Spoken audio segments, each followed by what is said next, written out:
response is, wow. I mean, look at this room. I am so pleased to be here. I never thought I'd be excited to get up at 6 o'clock on a Saturday morning to come to a work event, but actually I am. Seriously, I'm really proud to be here at the first conference. And I really imagine that in about 20 years we're going to be looking back at today. And this year, these years, I think, are really crucial times. Things are changing out there in the way our subject is perceived, in the wider community, by government, and at schools. And you're very much part of that. And today is part of that. You know, we're on a wave. I'm not sure if we've crested yet. I think we haven't quite yet.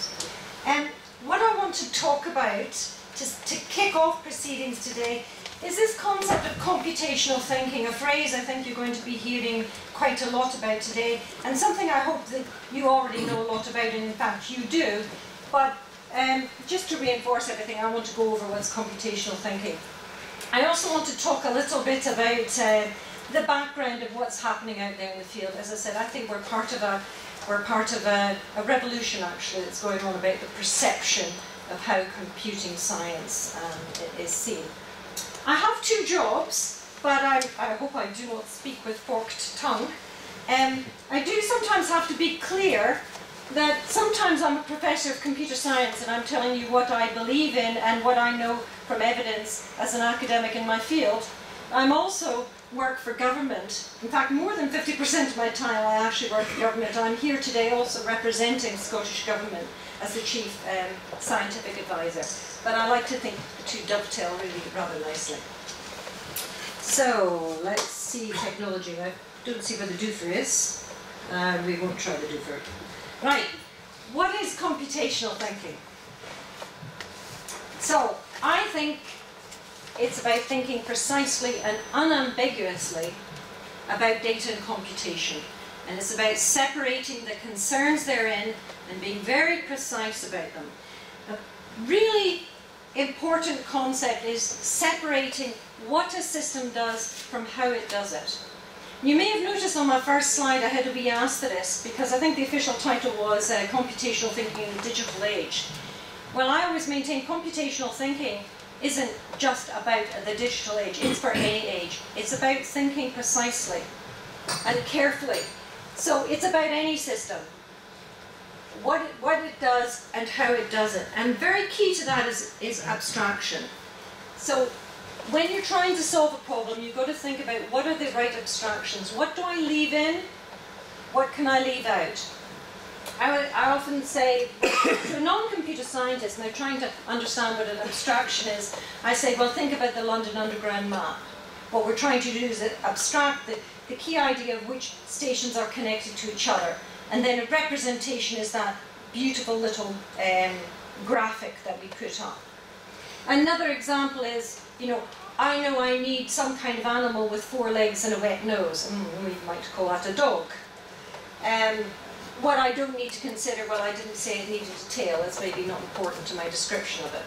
Or in a computing science context, to say, I know that I need some repository where I can put data, and I know that I need to be able to get it out in some order. For example, in some notion of ascending order. And then you've got to think, okay, so I know this is the thing I need. What's the best way to represent that abstraction? So back in the computing science analogy, I know I need some data repository and I need to take things out in an order. I could represent that by an array, I could represent that in a linked list, I could represent that in a binary search tree, I could represent it in AVL, I could represent it in, well, you can complete the list. Or I could think about, I wanted a dog, now I can think, oh, do I want a poodle or an Alsatian or a, I don't know, Schnauzer. I shouldn't continue that metaphor too much, should I? And then, of course, we have the idea of an instance. So there's my particular dog. So I think it's very important that we can separate out. We have abstraction, representation, and instance. So these are really key concepts of computational thinking. Some of the other aspects of computational thinking. Think about what's the underlying machinery because we are going to automate these abstractions. We might automate them by pencil and paper. We might automate them in our head. But in some sense, we're going to make them come alive. We're going to do something with them. So we need to think about the power of the underlying machinery and also the constraints on the underlying machinery. Have I got a single processor kind of computation model? Have I got a parallel computation model? I'm not saying here that it might not be important how fast we do anything, but it just might be important that we've got, as I said, whether it's a, a pipeline model computation or whatever. Think about the power and the constraints. Think about the interfaces. Very crucial. And the interfaces are not necessarily human, but they might be interfaces to other computational systems. So think about, what is that? I think the buzz phrase these days is the user environment. But it's all about, what are the interfaces? What do you need to expose to the user? What do you want to hide to the user? Do you want the interface to be instrumentalist? Do you want them to regard your system as a tool, or is it their friend? What kind of friend is it? What are the conditions for operation? So we already know what we want. We're thinking then, we're separating that from how it's going to do it.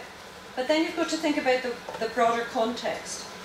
For example, you're thinking about some kind of app.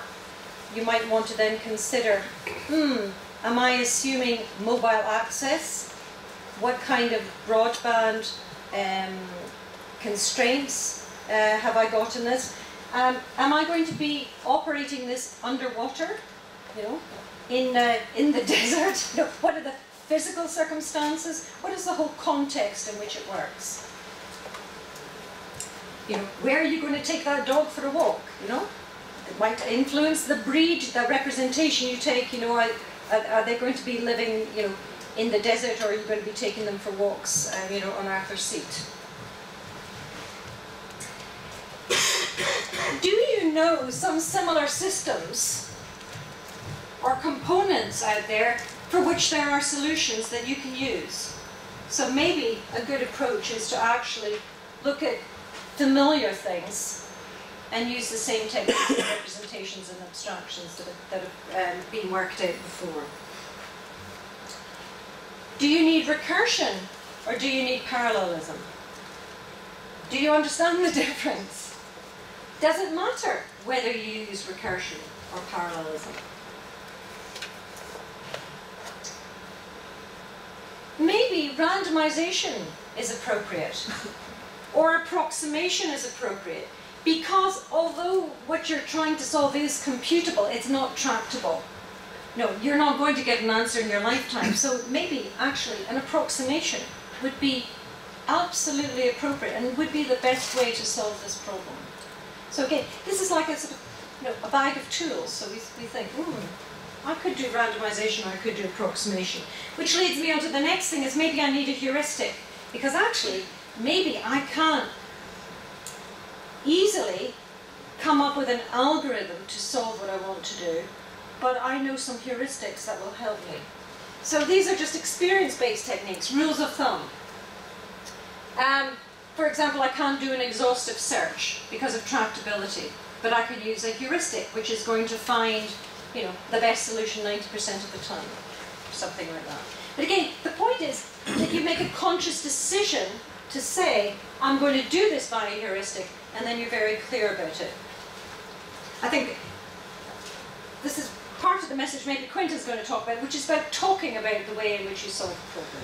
So we're very clear that we've chosen this, so we can talk about it.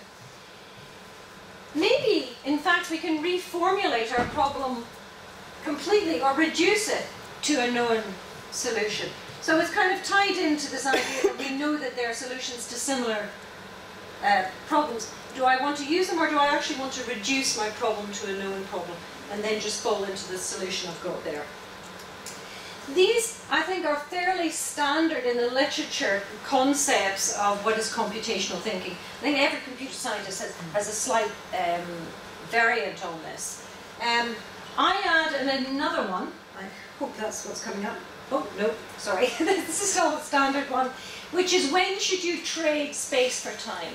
That classic complexity question. I might be able to save time, but it's going to take me more space. So again, I should be very clear that I'm making this conscious decision. Finally, here's my new one. I think when you're dealing with big data is so important these days, I think we should all be clear in our minds what is known as the ecological fallacy, and also what is known as the fallacy of composition. These concepts have been around for a very long time in statistics. I think they've just become more relevant. Sorry, ecological fallacy. It's good to crash your friends with down the pub tonight.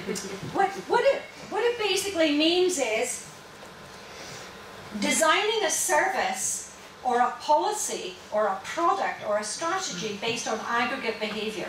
It's this idea that you have some notion of average use of something, and then you design a policy based on an individual with that behaviour.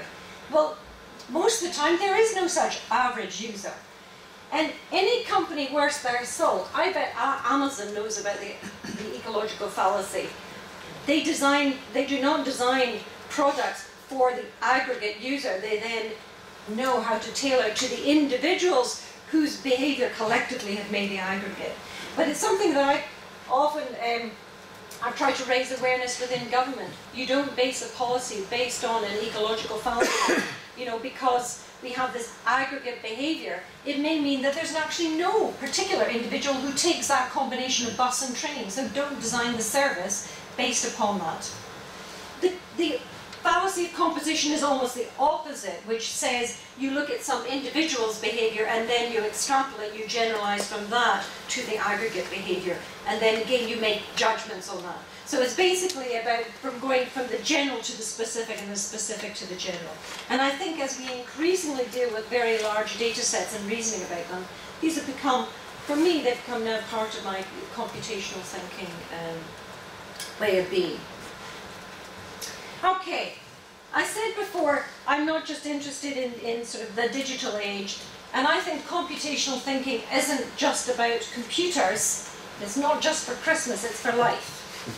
It's about every aspect. I mean it, seriously. And I'm a much happier person because of it. It's about thought processes and the automation of abstractions. And I said that automation can be by pencil and paper. Doesn't matter. It's about the formulation of problems and solutions, and it's understanding the limitations and the power of computation. I think these are the very, very key messages of computational thinking. And this leads me on to, how do you teach people about computational thinking? How do you make these ideas come alive? And I think evidence shows that the best way to do this is through programming. Programming is the ideal metaphor to explore computational thinking. You could say chicken and egg, which came first, but programming and computational thinking are intimately tied up. And programming is fundamental to computer science and computational thinking. If there's anything I want you to come away with today, I want these great computer science, computational thinking, right? You won't be able to get them out of your head. Oh, and programming. So programming, why is it so important? It's because it's everywhere. Software is so much more ubiquitous than it was before, and software isn't just in the software industry. Software is everywhere. It's in nearly every business, every aspect of modern life. I don't need to tell you this, but I will anyway. Jet engines, car brakes, tax returns, holiday bookings, this presentation. Right? It's all based on software helped us to do it. It's designed and modified everywhere, not just in the software industry. And that's why I think it's really important that young people are exposed to programming and the development of software. Not because necessarily they become software developers later in their lives, although that would be wonderful, but they are still, regardless of what they're going to do, their software is actually going to be part of their life, and we want to empower people to, not to be a slave to software, but to actually understand a bit about how it works and how it operates. I think computing science and computational thinking is just too important to be left to chance, to be left to hope that people choose to study it at university or somehow they pick it up along the way. What happens at school is really, really crucial. And I think this is what's changed in the last 20 years, is a recognition of just how important this is. and how important it is for young people to be exposed to computing science. So now that I've given you sort of my message, I thought I should tell you a bit about my own background, maybe just to give you a bit of credibility about who I am and why I can say this. So I am a computer scientist. I've been a research computer scientist for a long time. I went to university actually, well, you couldn't do computer science then, but don't ask me the year. I did go to study maths and physics, and I picked up computer science as a sort of a third option. And I was so disappointed. Well, first of all, my maths teacher had told me not to do computer science. She said, you won't like it. She was absolutely right. Certainly, of course, I didn't like it. I was furious, because the first thing they taught us was how to buy a computer. And I remember sitting there quizzing and discounted cash flow. Can you believe this? I was really, really angry. I nearly failed the course on principle. Really, how could they do this? I don't care about buying a computer. Just tell me, what is computing? Didn't even know why would I want a computer anyway? Well, I think that was back in the days when they thought there were only going to be 3 in the country anyway. But so first of all, we got taught how to buy one. Then it was the onion model. Some guy stood in front of us burbling on about the computer's an onion, and we have these yeah. Do you remember the operating? What? Why? What? This is the most dull rhetoric thing I've ever heard in my life. I was just furious. Finally, we moved from onions onto programming, and then, the scales fell from my eyes, and it was just beautiful. Not only was that just fantastic and so creative, and so I've always wanted to be a scientist, and I am a scientist. The thing I loved about programming was I didn't have to wait for someone to unlock the lab and supervise me with test tubes. I didn't have to sit there and titrate something. I was never very good. I just always turn blue. Oh, great, turn the stop code. You can think, you can do computational thinking in the bathtub, up a hill, walking down the street. I mean, that's what's so great about it. It's all in here. It's brilliant, isn't it? I mean, you're the only people who understand this. What was even better, I loved programming, but I still felt there's a bit of magic here. I don't really quite get this. Why am I putting a begin here and end? I don't understand the structure quite. And the real moment for me was when I did my first course in automata theory and formal language theory, and I just loved that. But suddenly, that is why we've done it like this. This is why the open bracket matches with the closed bracket, context-sensitive languages, context-free languages. That was a huge epiphany for me. I'm not actually suggesting you do that at school, although that would be good too, but I'm just saying that when I saw there's a reason why we do things in this way, it's about computation, that it really just completely turned me onto the subject. So as I said, I started, it was appalling, and then it just changed my life. So since then I've worked in the area, basically I still use mathematics. I use discrete and continuous mathematics to model and reason about the behaviour of programs and systems, particularly concurrent ones, and ones that have involved a lot of communication. So I've done a lot of work in wireless networking, but I also work in molecular biology. Basically, what's going on in our body, it's a heck of a lot of computation. We're passing a lot of signals to affect things. We're basically sending signals into the nucleus of cells. So that's the kind of thing that I do. I work with telecoms industry, I work with medical researchers, sensor systems. I do quite a lot of work at the moment with NATS, air traffic systems. Good time to fly now before I get my hands on anything. Bit of background, I said there's a lot of things happening out here.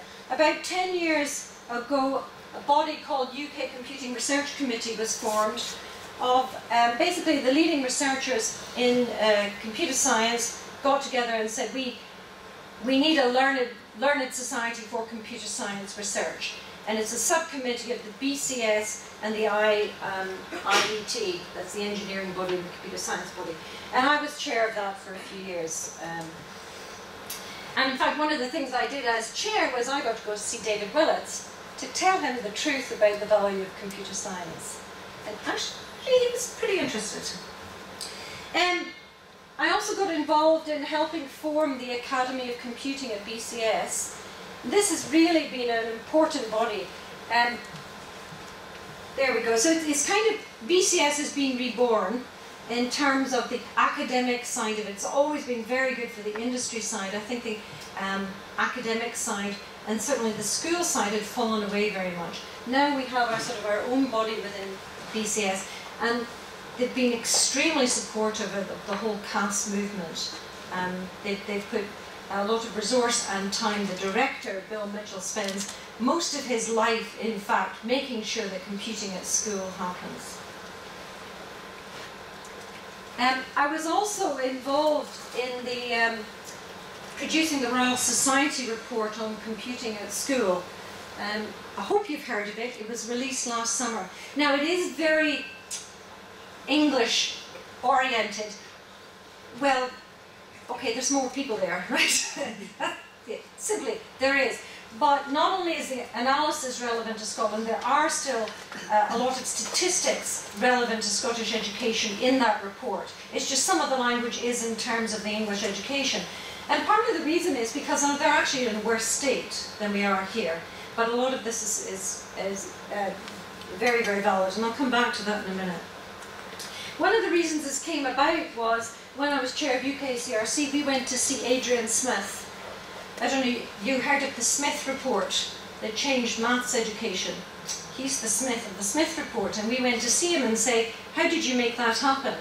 And one of the things he said was, well, you need to get the Royal Society behind this. Government listens to the Royal Society. So we went to the Royal Society, a group of us, and said we want a report into the state of computer science in school, or lack thereof. And they said, very interesting, but mumble, mumble, it's very difficult to do, and we need a lot of money. We would need at least £50,000 to do it. So we went away, and 3 days later, we'd come back and said, well, here's the £50,000 pledged. And Google, thank you, Peter, Google was up there instantly, Microsoft was there instantly, nearly every university in the UK signed up, BCS Academy money, and Royal Society was absolutely taken aback. I'm not joking, it was 3 days, and they said, oh, right, yeah, we got it. So they did it. Sorry, I'm in danger of being over time. So, we are part of Grassroots Revolution. One prong of this is you guys. It's this whole, the Computing at School group, which I feel so proud to be, a little bit of a part of this, because it's a grassroots movement. It isn't someone from on high saying there will be an association of, you've done it, which is just brilliant. And it's been supported by a lot of the big industry, and I think we should be really, really grateful for that. So yeah, there's CAS Scotland. And there's also a CAS designed curriculum. I don't know if you've seen this document, it's really quite nice. Quinton was involved in it. I don't know if he's going to say anything later about it or not. But anyway, go look it up. Go Google it. There's the Royal Society report. As I said, go have a look at this. It's been very influential. And in fact, this guy was extremely influential. Was the chairman of Google, Eric Schmidt, stood up at the McTaggart lecture in 2011 and said, what is the state of computing science education in the UK? I think he said, did he say he was flabbergasted, I think? Yes, he was flabbergasted at the state. And I have to say, government really woke up at that moment and paid attention. So thank you. Thank you, Peter. Yes. I thought I would just give you a few selected quotes from the Royal Society report. I've just changed the colour this morning to try and make it a little more visible. Key messages. Computer science is a rigorous academic discipline. That's your new mantra. I tell people computer science is like physics, it's like history, it's like French, it's like chemistry. It's not a technology, it's a discipline, it's a subject, and it deserves to be talked about and thought about in the same way as those subjects. Oh God, here we go. Yeah, and every oh sorry, we referred to the child. Every learner should be exposed to computer science as a rigorous discipline. There's a need for qualifications in all aspects of computer science, and there's a need to address the lack of CPD for teachers of computing science.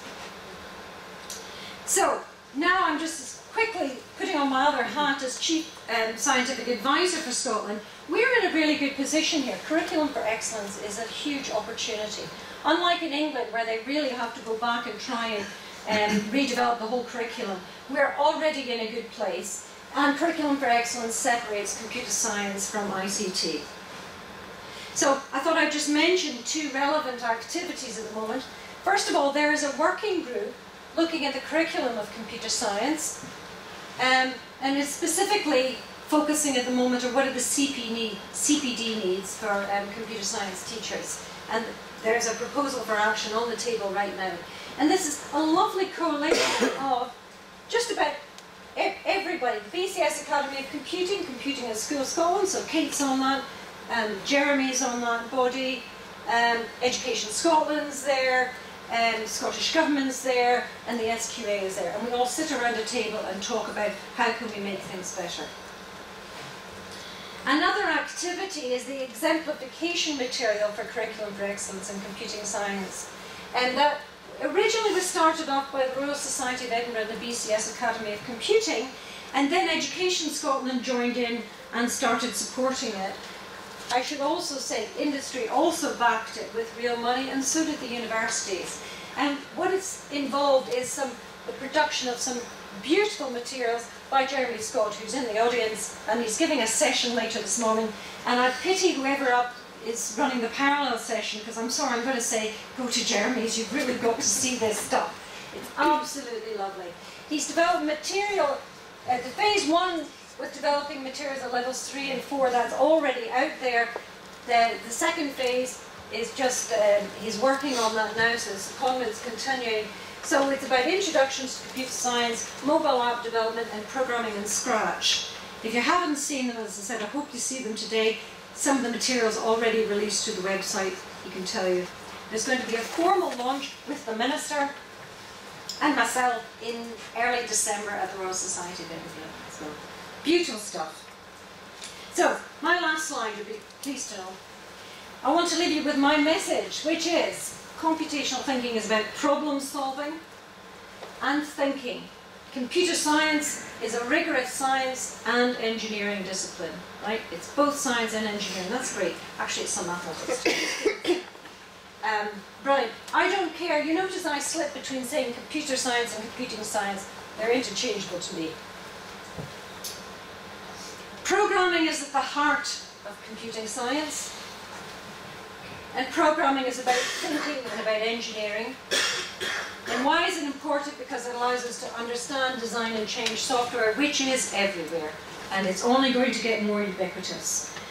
And my final words are, all science is empowering. It enables us to understand and to change and understand our impact on the world. And computing science has got exactly the same attributes. So my final message to you was be scientific, be rigorous, and be brave. So,